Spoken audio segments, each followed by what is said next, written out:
हर हर महादेव। सावन के पवित्र महीने की शुरुआत हो चुकी है। 14 जुलाई से इस महीने की शुरुआत हुई है और 12 अगस्त को इसका समापन होगा।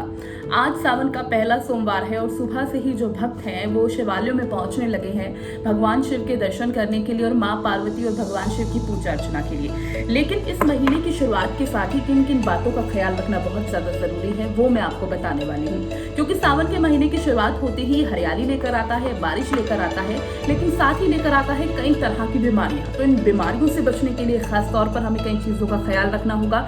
जिस तरह से हम हरी सब्जियों का सेवन करते हैं, हम ये भी जानते हैं कि सावन के महीने की शुरुआत के साथ ही जिस तरह से बैक्टीरिया हैं, कीट मकोड़े हैं, ये भी बढ़ जाते हैं। तो ऐसे में हरी सब्जियों का सेवन हमें कम करना चाहिए, इन बातों का हमें ख्याल रखना चाहिए, क्योंकि कहा जाता है इस मौसम में हमारी इम्यूनिटी भी कम हो जाती है, कमजोर हो जाता है हमारा इम्यून सिस्टम, जिसकी वजह से पेट की समस्याएं बढ़ने लगती हैं।